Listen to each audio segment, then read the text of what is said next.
Hey y'all, welcome back. My name is Shai and I am the HMIC head mama in charge and creator of Bibles, Babies, and Brows. This is a platform for Christian moms to help them flourish in their marriage, motherhood, and entrepreneurship while keeping Christ at the center. So I am super excited for today's video. I get asked this question so much, and I was like, hey, let me record a video on this. But I get asked a lot, like, how do you run your business while having kids and being pregnant and just having so many things pulling you in so many different directions? So I really wanted to take the time to give you guys 10 tips on how I'm able to run my two businesses, Kissing Grace and Bibles, Babies, and Brows.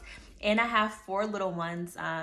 Eden is 5, Damari is 4, Kanan is 2, Kelvin is just turned 1, and I am currently almost 6 months pregnant, and I'm married as well. So, it's not, I'm gonna say it's not hard. It is hard. It's not easy, but it's definitely worth it. And I hope that you're able to learn something from these tips in running your own business, or even if you're looking to start your own business. It's possible, but just know that you're gonna need a lot of patience and just to take your time and to do what works for you. So let's go ahead and get into these 10 tips on how to run a business, a full-time business, while having little kids at home. So my first tip for you guys, and this is probably something that you've heard a lot, and you'll probably be like, okay, like I've heard this before, but tip number 1 is to pray. Pray. And sometimes I have to pray a lot. Like, I just got to take a break and just like, Lord, help me, because sometimes I get overwhelmed throughout the day. Especially like if the kids are crying all at the same time, if I'm being pulled in different directions, if I have a deadline and, I have to do stuff with, I have to end up stopping to cook dinner or whatever the case might be. I just feel like I'm always being pulled in so many different directions, and I need guidance. I need God to give me strategy. I need his wisdom. I need his insight. And praying for me, it really helps to uplift me, and it helps to get me centered again. So like when I get frustrated, I'm irritated, I'm upset, or whatever the case might be, praying really helps me to really get centered and focused, not on everything else, but to get focused on God. And it helps me to really know that I need to not rely on my own strength and not in my own ability, but to really rely on him and his strength. So praying throughout the day, if you gotta, pray 10 times a day, do it. But ask God to help you, to give you strategy, to help you, give you ideas, to give you, to give you grace, to just give you strength to just make it through the day. He will. So definitely make sure that prayer is a part of your business strategy and your business plan. Tip number 2 is something that, I need to work on, but talk to your spouse and involve your spouse. And sometimes, most of the times I do, but there are times where my husband is just like, okay, like, I don't want to just talk about work. Like, I want to talk about like how your day was. I want you to ask me how my day was. So knowing that balance between, okay, let's talk about business, talk about work, and then let's just talk about us and, spend time with us. So I had to learn, like, I'm still kind of like learning like that balance, like my husband, he's like, I want to know about your, your business, but I don't just want to talk business all the time. So really make sure that you're kind of like understanding and really communicating with your spouse about everything, and that you guys are on the same page. And then also something for me is don't neglect your spouse. So there was a point where after him telling me like he didn't want to talk about business all the time, I kind of like shut him out. So I wasn't telling him anything about my business. So he's like, I don't even know what's going on. And I'm like, well, I thought you didn't want to know about it. And he's like, I didn't say I didn't want to know about it, but it's just not all the time. So, that balance, don't neglect him, but don't just talk about business all the time. Okay. So number 3 is something that I have learned and has been really helpful, and that I'm putting into place in my businesses, but utilizing automations. Automations are a great tool because they pretty much do the work for you.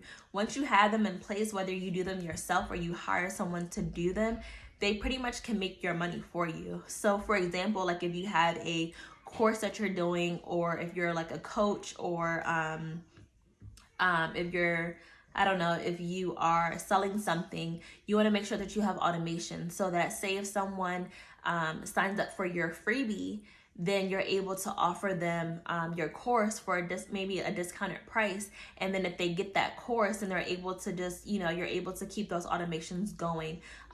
Or say if someone purchase something from you, maybe having them a reminder, hey, you need to fill up on your lipstick, or you need to fill up on your your skincare products, a couple of weeks later, so that your automations are pretty much doing the work for you, so you don't have to do everything yourself manually.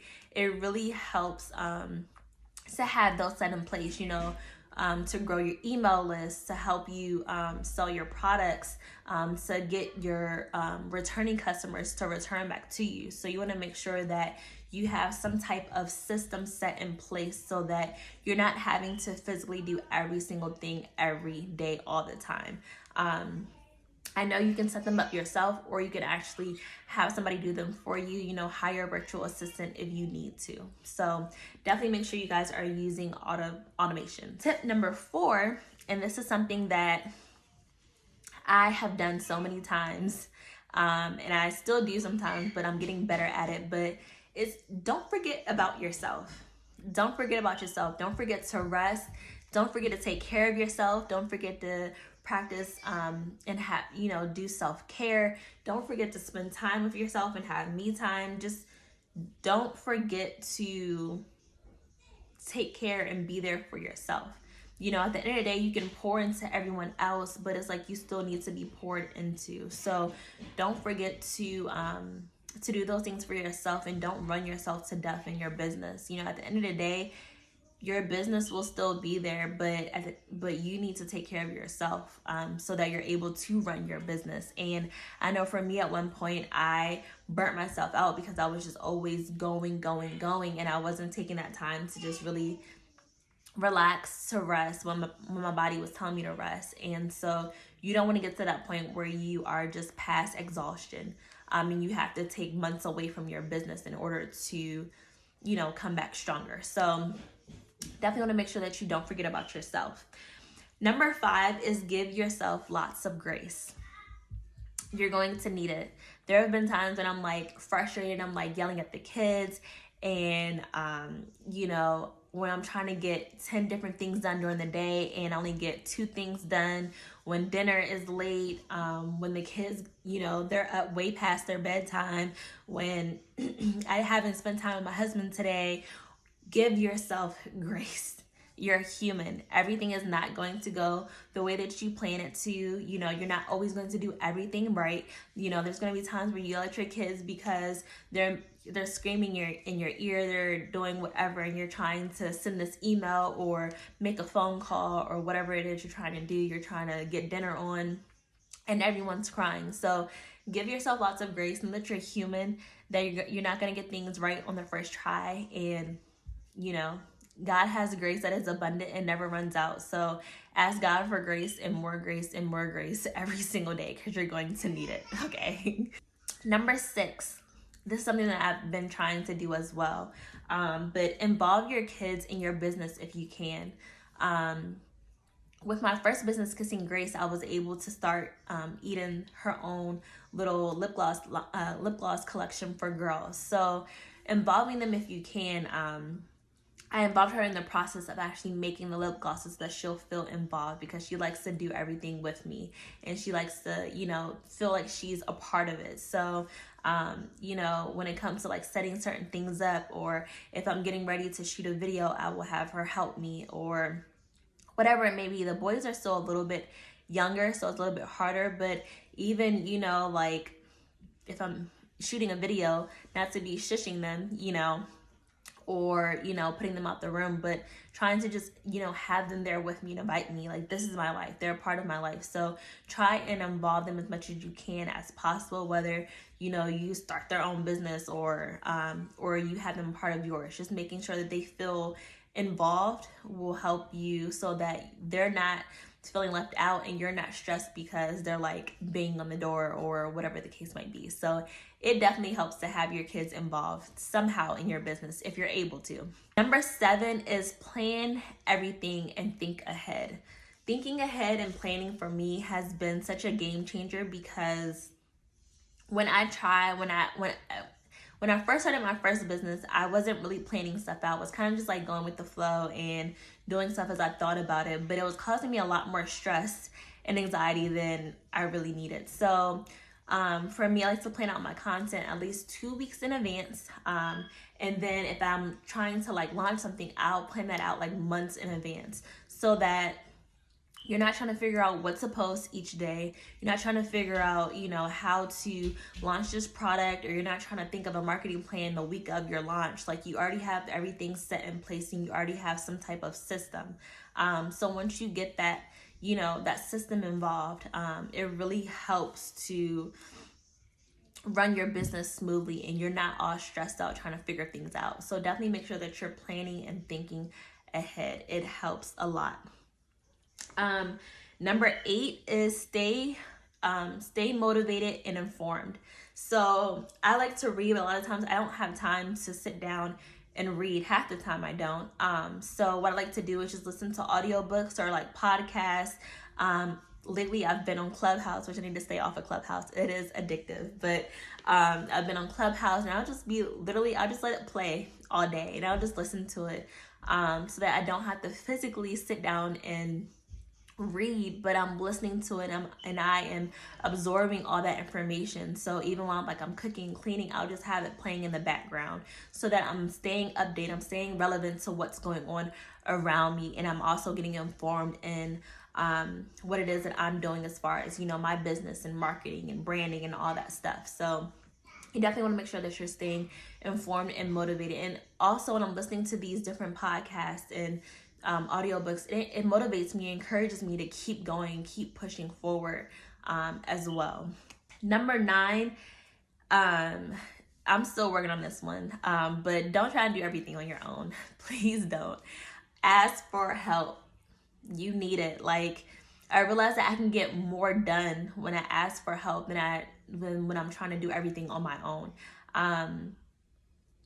It's overwhelming trying to do every single thing, and planning ahead, it helps, but you also, like, you can't build $1 million business by yourself. You need others to help you. You need that support. You need that encouragement. You need the help to be able to, you know, maybe have someone sending emails for you so that you can work on your, you know, your other content and stuff. You need somebody to be able to pull from as well. So definitely make sure that you are asking for help. Number 10, this one has really helped me a lot, especially like in my first business, Kissing Grace, is scale back. Less is more. Sometimes you really have to scale back and realize that, hey, maybe I'm just doing too much. I was feeling overwhelmed, and once I really took a look at my business and saw everything that I was trying to do, I'm like, I'm doing way too much. So I had to scale back on my products. I had to scale back on things I was trying to do so that it would work for me, so that I didn't feel like my business was a burden versus a blessing. I was trying to do too much at one time. So split things up, you know, separate them, really plan things out so that maybe I'm doing, you know, I'm launching something maybe once every 6 months instead of once every 2 months, and really just planning so that it will fit with my lifestyle and know what you can handle. Sometimes you can't handle doing every single thing. You know, I was trying to launch like 100 lipsticks. I can't do that. You know, I'm only one person. I'm making everything on my own. So I had to know what I'm really able to do so that I'm not overwhelmed and burned out in my business. So I hope these 10 tips helped you guys. I know there's probably more tips for running your business with small kids, but these are some of the things that have really worked for me in the last 5 years or so of running my business. and then starting this new one as well. So if you guys like this video, don't forget to give it a thumbs up and subscribe. And you guys can also join my Facebook community as well. We'll link everything down below. If you have any questions, definitely make sure you guys comment below, or you guys can shoot me a DM on my social media. Until next time, I will see you guys next week in my next video. Bye-bye.